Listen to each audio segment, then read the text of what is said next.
Hello, so ito yung reading natin for Earth Sign. Ako po si Madam P. Let's start your reading. Kung hindi ka pa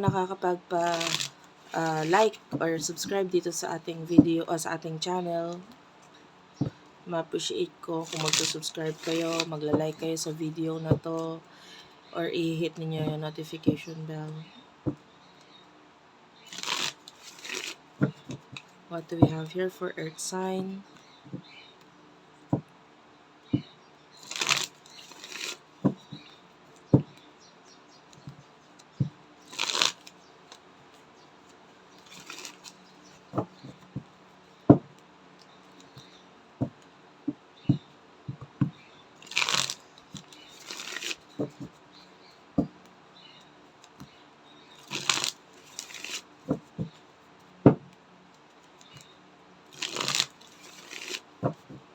Okay.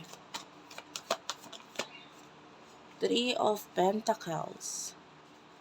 What's with the Three of Pentacles? Five of Swords. Alam mo, the more na gusto mo ng growth, 'di ba? Money, financial luck, financial ganon. Gusto mo magkaroon ng growth diyan. Minsan, mas mag-grow ka kung may mga tao kang aalisin sa buhay mo kasi hindi naman talaga sila nakakatulong sa iyo. They're even dragging you down. 'Di ba? Parang sa halip na ikaw ay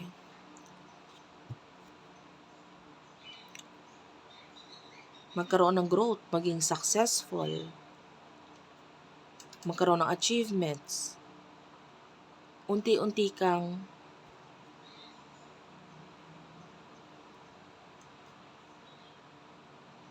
bumabagsak dahil sa kanila. Ang bigat ng energy, this could be toxic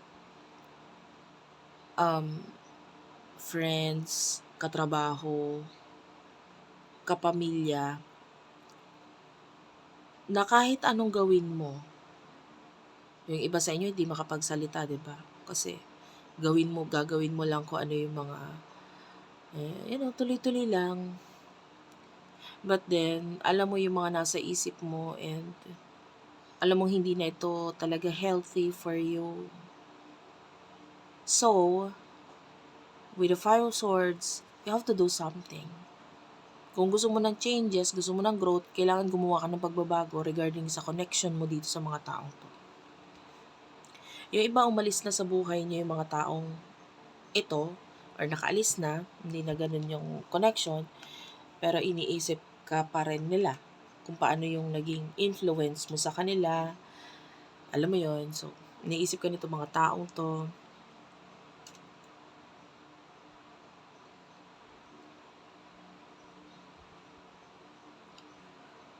And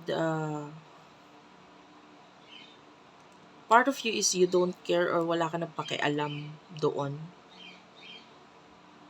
Yung iba masyado lang kasi talaga mabait kaya hindi makapagsalita. But anyway, take only what resonates, guys. Okay, so pagdating sa love, you do have the Two of Cups, the Magician.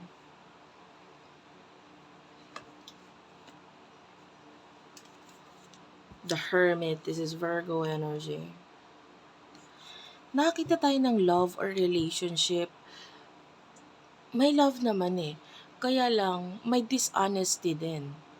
Someone here is in love, sabihin na natin. I feel like both of you. Pero nandun yung hindi kayo nagiging honest with regard sa ano ba talaga nararamdaman nyo sa emosyon, or ano bang emotional na nararamdaman nyo sa bawat isa talaga.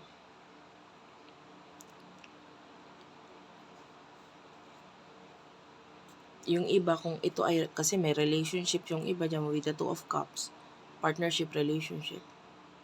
Pero parang, kasi obligasyon kung mahalin ka dahil may relasyon tayo. Parang ganun. Pero deep inside, maybe, you're not that happy, you're not that contented. And itong person na to is like,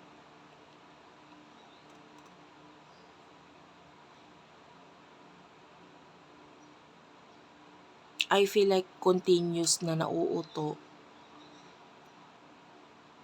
or happy siya sa'yo, sa connection ninyo.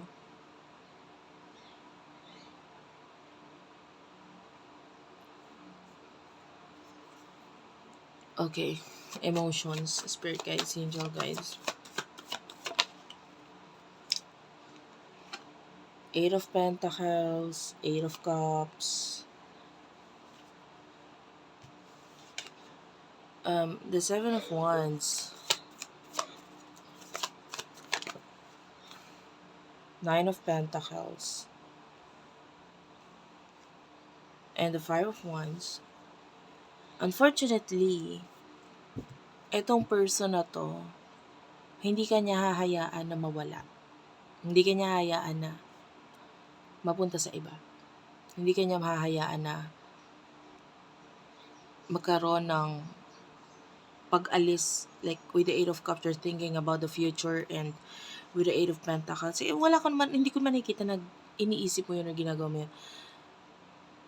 There are times maybe, pero hindi ko naman nakikita ginagawa mo yun. Mas more on nagpo-focus ka lang sa kung ano yung mga magagawa mo, or financially, pwedeng, sige lang, tinutuloy mo lang yung magbibigay ng growth sa'yo, happiness sa'yo, money sa'yo, etc.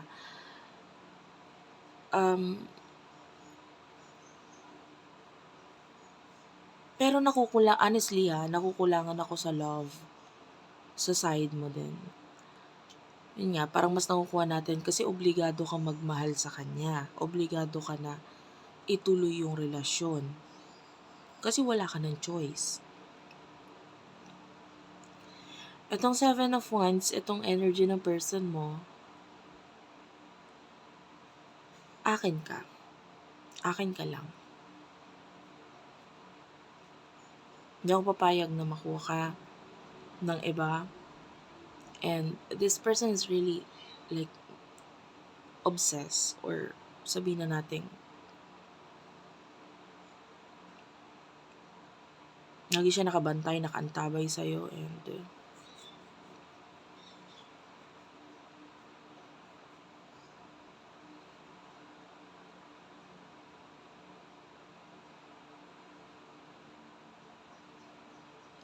Five of Wands.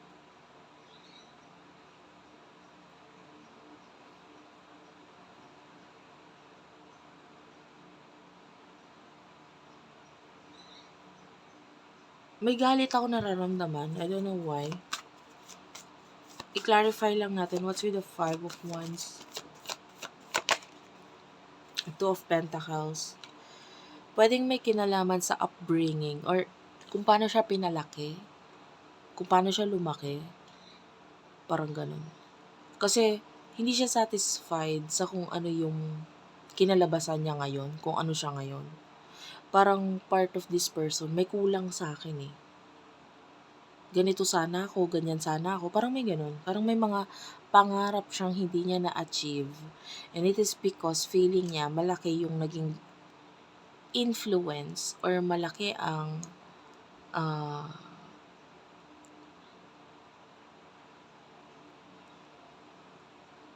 kakulangan ng mga taong nagpalaki sa kanya. Parang ganun. Kung bakit ganyan siya ngayon.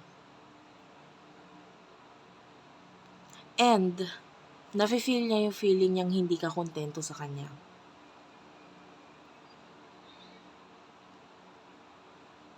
Tapos feeling niya, kulang yung kaya niyang ibigay sa'yo. Kulang yung kaya niyang ibigay sa'yo. Kasi, ang sinisisi niya, yung mga nagpalaki sa kanya, yung kabataan niya, kaya ganyan lang siya eh. Parang ganun. Medyo maliit tingin niya sa sarili niya. And,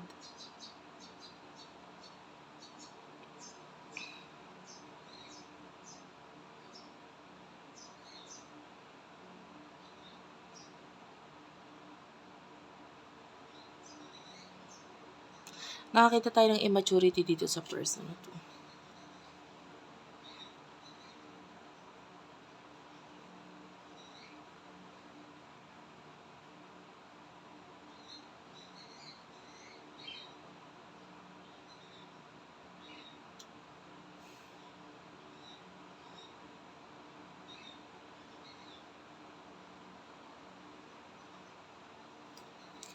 In the future,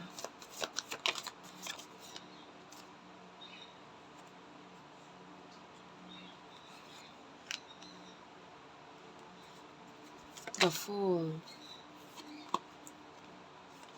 Strength card, dalawang major arcana,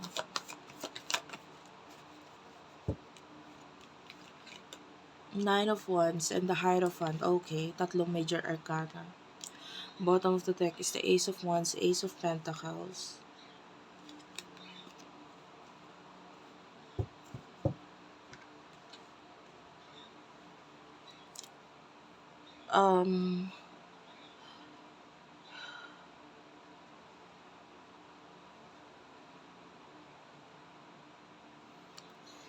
Nakakaramdam ako ng kalungkutan dito sa connection na to. Kasi, it feels so karmic. Karmic relationship, karmic connection. Ganun. Kumbaga, mas mag-grow ka sana. Imagine a plant. You are the plant. Ikaw yung halaman. Tapos, itong person na to, lumalabas siya as the damo, the weed. Di ba pag may mga pinalalago kang halaman, para doon sa mga nagpa-plantita dyan, plantito, tatanggalin mo yung mga ganon para mas mag-grow, para hindi niya agawin yung nutrients na para dun sa halaman. Ay nakukuha natin sa'yo, mas may i-grow ka sana kung wala siya. Kaya lang, you are stuck dito sa person na to. At hindi naman siya makakaalis or mawawala sa buhay mo kung hindi siya aalisin. So the Fool, kailangang mag-take ng risk. And I don't feel like you're doing that. The Strength card, masyadong matibay or parang nakamagnet ka dito sa person na to. Hindi lang nakamagnet, nakatali, nakalock. So, kahit nandun yung gustong magkaroon ng new beginning, gustong mong mag-grow or ituloy maybe yung mga pangarap mo, medyo nagiging impossible siya dito dahil sa taong ito. Which is like a karmic person for you. Anyway, thank you for watching guys. Hopefully ay nakakuha ka ng message doon, nakarelate ka, nakaresonate ka. Maraming salamat sa mga support ninyo guys. I love you all. Please do like and subscribe. Thank you for watching and bye-bye.